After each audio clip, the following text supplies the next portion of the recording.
So it's welcome from me, Joff, at Motorhome Adventures YouTube channel. Just as a brief introduction, guys, I wanted to put this video out there just to try and rip back again anybody that's thinking about going traveling into Europe possibly and has never actually done it before. I'm just sort of like going to try and clarify a few things and how over the years how we've kind of like pieced trips together. Occasionally you need to wing it, occasionally you need to plan it. A bit of both of them kind of elements in your trip just adds to the excitement, and you've always got something to talk about when you come back. I've always got plenty to talk about, you know what I'm like. But anyway, guys, the first thing, obviously you need to get across that channel a passport. So just make sure you've got your valid passport, and you can go anywhere basically in Europe. So the world is your, well, the world is your oyster, let alone Europe. Yeah, we've sort of travelled extensively over the years, and we started off travelling on motorcycles, and which we were camping and B&Bs and hotels and all that kind of stuff, all different scenarios, different trips all over the place, and we had such memorable times, it was unbelievable. I used to organise a lot of them like motorbike trips and sort of work out kind of itineraries for them kind of trips, places of interest. You kind of got to have a goal along that trip a little bit. Recently, the trip that we've just made down to Spain, Portugal, if you've been watching that, some of my goals on that trip were the stop off actually in France at Bordeaux. I actually saw a picture on Instagram of the theatre they projected the lights on, and I saw that picture and I'm like, you know, really, I really want to go there. And I achieved it, and yeah, it's just kind of like them little life goals, I think, that you just, if you see a place and you want to go for it. Similar on that trip was the Canfranc, the station up in the Pyrenees Mountains. That was another place that I'd spotted a picture and I think, yeah, I need to like go there. And lastly, kind of on that trip, one of the goals that I had earmarked was the graffitied church down in Portugal. Saw the picture of that. I think it was an Instagram picture, similar kind of thing. I saw that picture and I was like, yeah, I need to go and take my own picture of that church. And yeah, so glad I did. Do you know what I mean?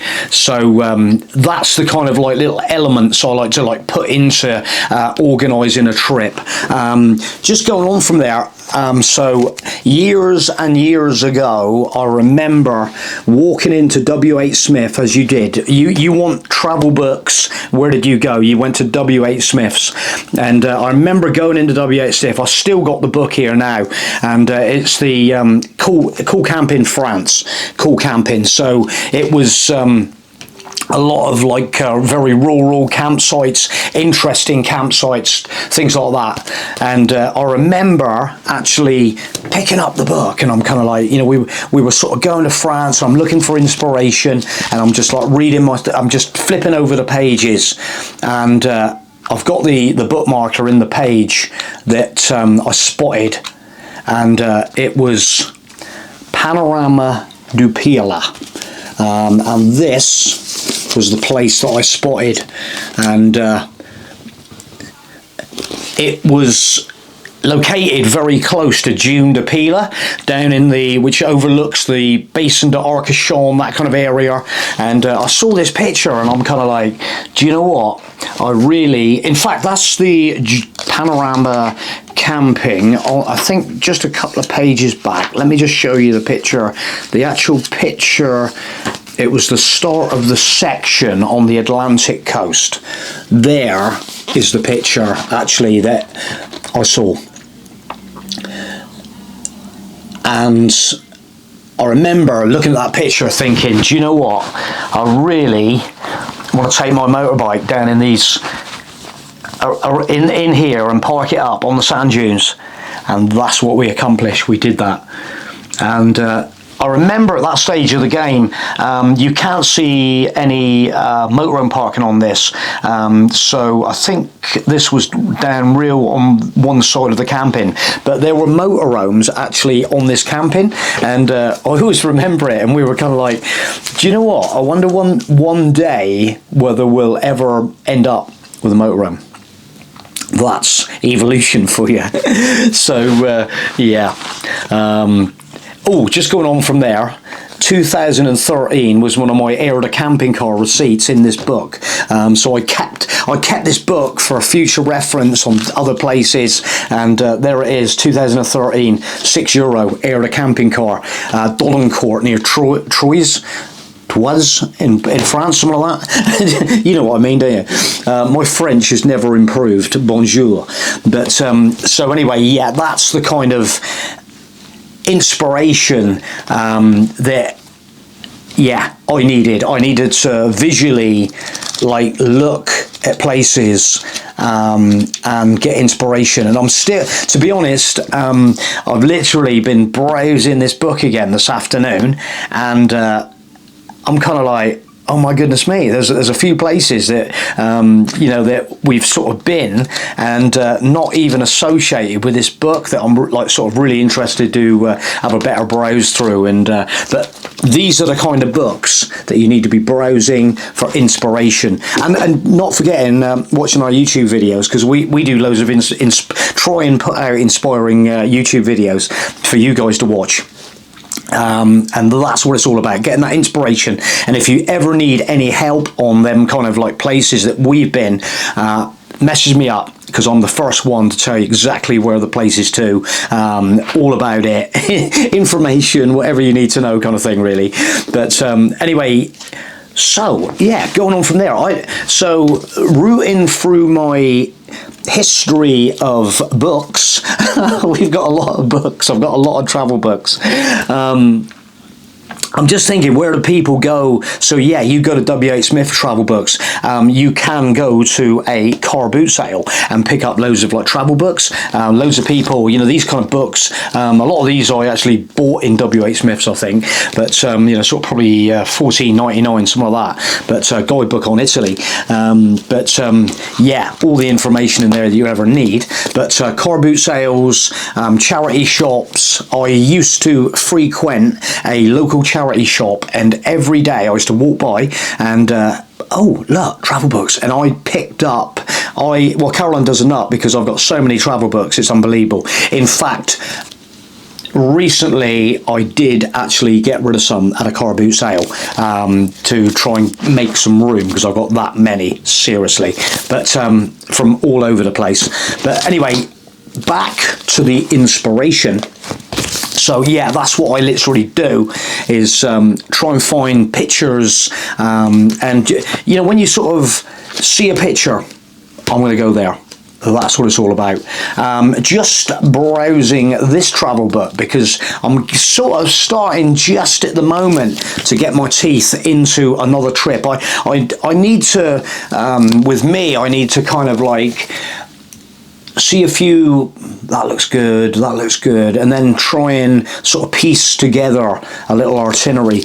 Anybody going for the first time, basically, I say to people, go to Normandy, go to Brittany, not that far over.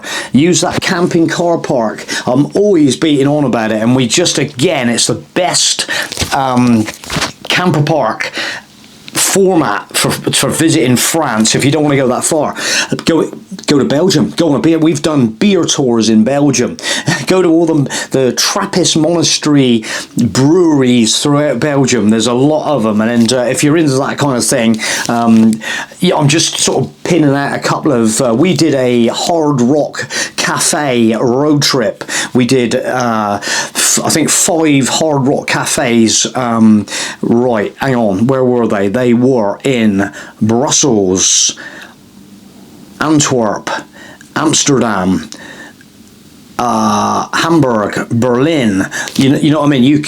So it's just kind of like little goals, and we went and had a meal in every one of them hard rock cafes on the way, and the final one, I think the guy that was running the place actually gave us glasses of champagne, because he was like, you guys have done all them hard rock cafes. It's all about having fun. Anyway, in the meantime, so these kind of books, so I've been having a little peruse, reminding myself about Italy, getting a bit excited about Tuscany and stuff like that, then through Siena and Chianti and stuff like that. So I've been in the section of Siena, and this kind of book, I think this is a AA Key Guide travel book. In here, it's actually got little itineraries actually for driving routes. Can you see that? And I've been having a little browse through this afternoon, and I'm kind of like, they give you the whole route, you know what I mean? It's well laid out, and all these sort of little itineraries. There's even, so these are, you get drives and you get a walk in Old Siena town. It even tells you the little walking route to, and it tells you how far it is, how strenuous it is. There's so much information available. It's just literally, I actually love a good book that you can sort of get your teeth into and just keep referring back to it, and also taking it with you. So this book, if I go to Tuscany later on in the year, this book will be going with me, and I'm liking it. There's a lovely lake circuit drive. Look at this. So just for my own peace of mind, really, it's going to be a good little reference point to see whether I actually make it to these places. But and then when you start getting your teeth in, and then it's kind of like, right, okay, it gives you, in here, a lot of these travel guides give you good eateries, good restaurants, and all that kind of thing.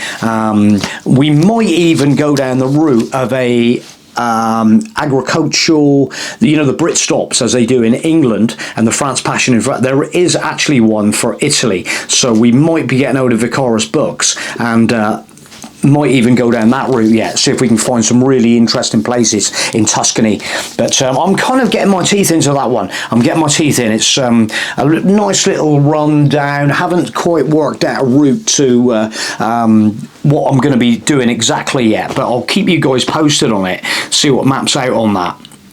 But yeah, so anybody that is thinking about going to France, they must still, well, get on the internet. I need to have a look. Cool Camping guide. Most of the places here in this book, except for there's some like real rural ones that are only meant for like tents and stuff like that, but most of them will be close to a camper park. There'll be campsites, so if you find a particular one that catches your eye, particular area, just get on, find the campings, air the camping car, all the airs for France, camping car park app, that my favourite one at the moment, like I say, bulletproof application, and get yourself down the Loire, do the chateaus of the Loire River, something like that. Loads of different itineraries. Yeah, I think I'm just going to maybe leave this video there, and I think that's just sort of just an introduction of what is possible, and hopefully you guys might come back and say, Joff, we do get people that have like said to us, Joff, you've inspired me to take that motorhome trip. And I say to people that if you can drive up the around the M42, up the M6, up the M20, around the M25, all them crazy places, you can drive anywhere. So, and I find that we were even saying the other day again that in Spain, when you get into some of these like rural roads, where's all the cars? Where's all the cars gone? And it's the same in France. Well, the only thing is with France at the moment, it is blocked up with tractors, so you're not going to get very far. But hopefully that will subside. But yeah, so, but yeah, you get into somewhere like Brittany. Oh, just before we go, don't forget to, if you are thinking about it, you've got your passport, you're ready to go, okay, and then you want to get yourself booked up on a ferry, Eurotunnel, get in early, because it does get more expensive the longer you leave it. So if you're thinking about a trip, get in early and chuck in some times. You don't even need to book it, chuck in times. I do it all the time, and I say to people, I literally jiggle around on times, and what I tend to do is, right, okay, what time do we want to leave? Do we want to do a little pub stop in Kent before we go over? That'll be quite nice, wouldn't it? Let's run up to Kent, we'll have a little pub stop or something like that, and have a meal, have a couple of beers, get into the vibe, and then do your crossing the next morning early, or whatever suits you really, and then it just always puts you in a good place to start your trip, and that's when you start enjoying yourself, when you get on that trip. I love it, I absolutely love it. I just love that kind of start of the journey, and then you just gradually work into it, and then the next thing, it's all over and you're coming back. So thanks for watching this video, guys. I'm going to leave the video there, and give us some comments and tell us where you're going to go this year. You going to Tuscany? We'll see you down there.